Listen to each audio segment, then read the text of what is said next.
The Greek gods you know are a lie, not the gods themselves, but the version you were handed. The friendly cartoon Zeus, the fun adventures, the tidy morals. The real Greek mythology is one of the strangest and darkest stories ever told. It begins with the universe being born from nothing, and the second thing that happens is a son cutting apart his own father. These were not moral gods. They were powerful, jealous, and often monstrous. The king of the gods was a serial abuser. His wife took her revenge on the innocent women he pursued. Heroes were punished for the crimes of gods. And the smartest people in the ancient world, the Greeks who invented philosophy and democracy, worshipped every one of them. And here is why it matters to you. These stories never went away. When you talk about a person's Achilles heel, their weak spot, you are quoting a myth. Narcissism, panic, an echo, a titanic effort, the Midas touch. All of it is Greek myth, buried inside the words you use every day without noticing. So this is the real story. The whole thing, from the birth of the universe to the age of heroes, told the way the Greeks actually told it. Because underneath the monsters and the affairs, Greek mythology is really about one terrifying question that every human still asks. Can you escape your fate? Start at the very beginning, before there were any gods at all. In the beginning there was chaos, not disorder, but a vast yawning emptiness. Out of it came the first beings. Gaia, the earth, and above her, Uranus, the sky. The sky lay upon the earth, and from them came the first children, the Titans. Giant primal gods, older than Olympus, and this first family was already a nightmare. Uranus, the sky, hated his own children.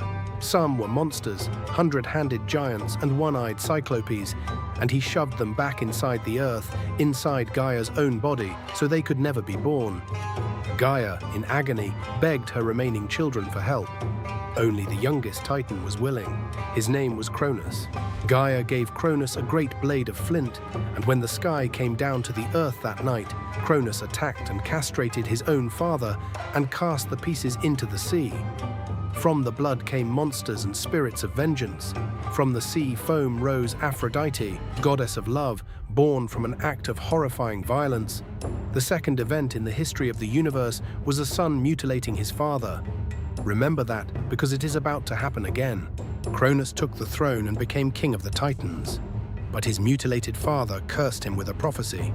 Just as Cronus had overthrown his own father, one of his own children would one day overthrow him.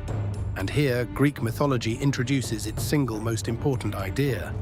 A prophecy once spoken cannot be avoided. It will come true. The only question is how. So Cronus chose the most monstrous solution imaginable. Every time his wife Rhea gave birth, he took the newborn baby and swallowed it whole, alive, to keep it from ever growing up to challenge him. One by one, he ate his own children. Rhea, desperate, hid her sixth child and gave Cronus a stone wrapped in blankets instead. He swallowed the stone without noticing. The hidden child was Zeus. Zeus grew up in secret and returned to fulfill the prophecy exactly as foretold. He forced Cronus to vomit up his swallowed brothers and sisters who had grown to adulthood inside him. Together, these were the first Olympians, and they declared war on the Titans, their own parents' generation, for control of the universe. The war lasted 10 years and nearly tore the cosmos apart. Zeus freed the monster children Cronus had feared, the Cyclopes, and in gratitude they forged him a weapon, the Thunderbolt. With it, the Olympians won. The Titans were hurled into Tartarus, a pit as far below the underworld as the sky is above the earth. Zeus was king, but he had won his throne under the very same curse that destroyed his father. The victorious gods made their home on Mount Olympus, and the three brothers drew lots to divide the universe. Zeus took the sky and the throne of heaven.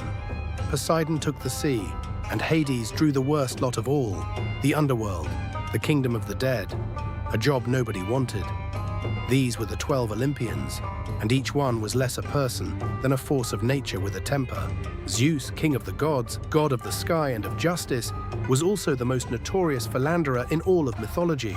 He pursued goddesses, mortal women, and anyone who caught his eye, transforming into bulls, swans, and golden rain to get to them.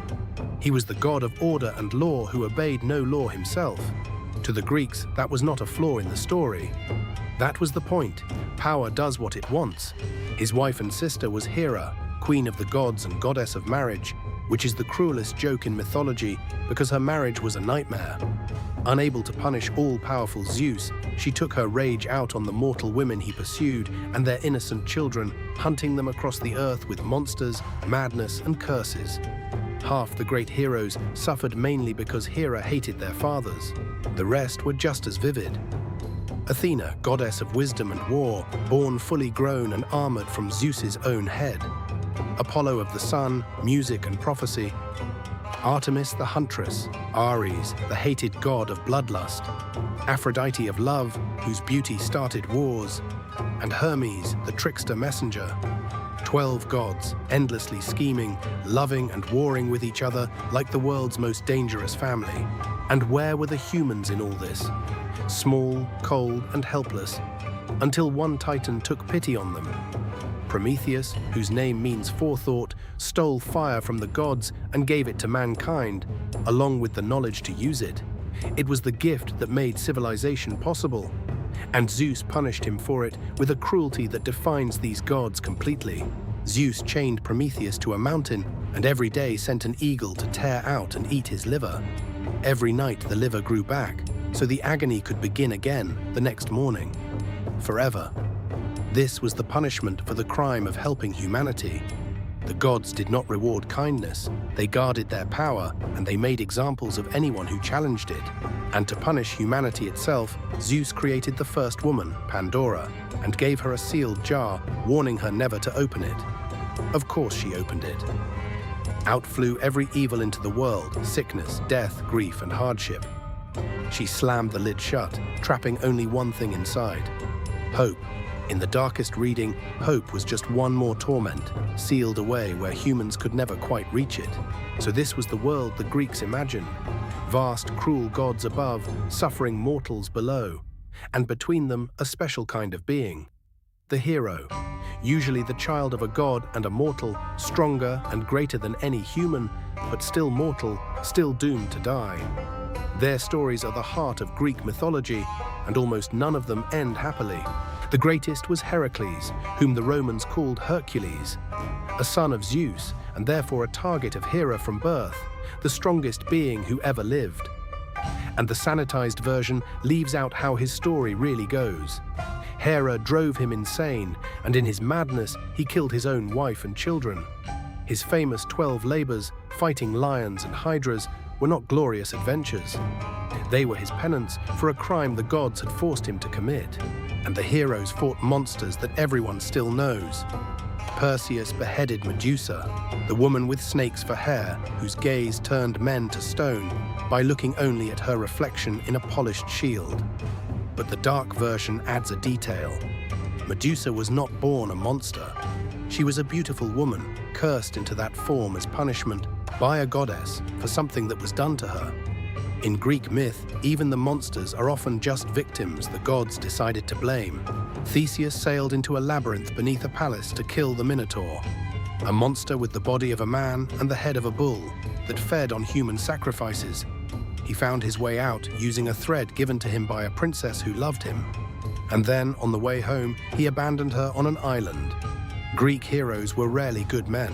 They were simply powerful ones. And many myths were warnings.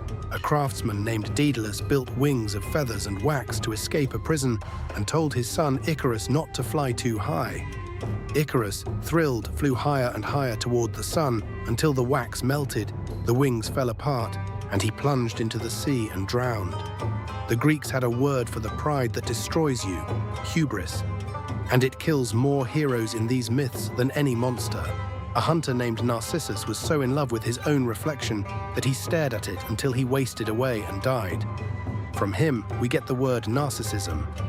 The nymph who loved him and was rejected, cursed to only ever repeat the last words spoken to her, faded away until only her voice was left. We call it an echo. 2 words you use constantly, both of them small tragedies. A king named Midas wished that everything he touched would turn to gold.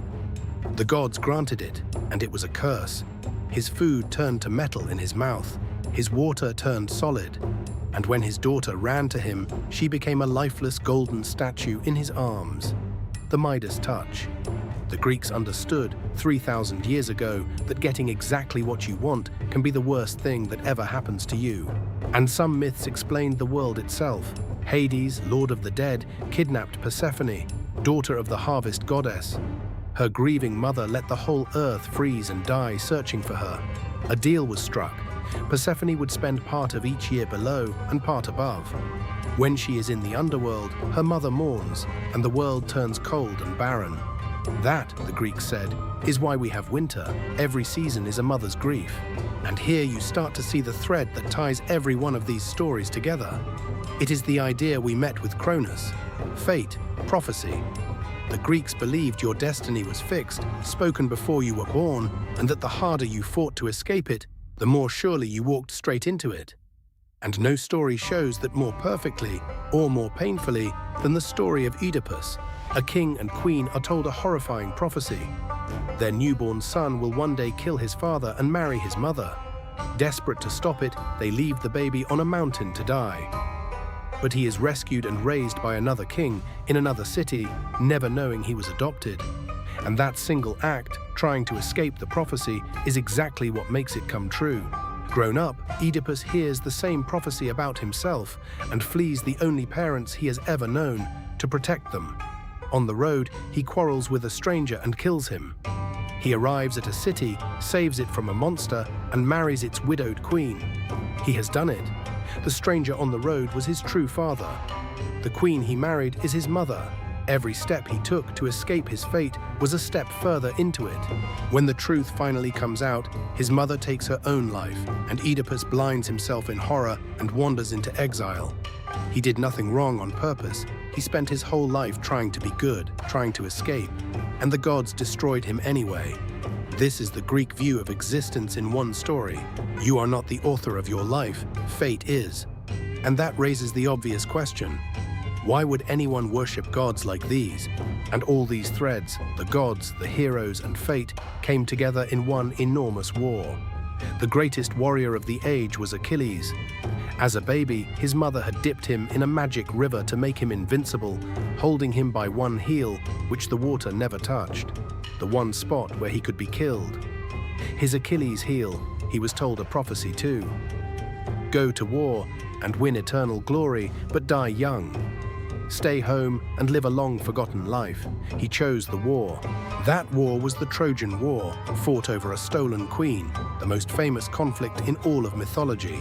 For 10 years, the Greeks besieged the city of Troy and could not take it, until they built a giant hollow horse, hid soldiers inside, and left it as a fake gift. The Trojans dragged it in themselves.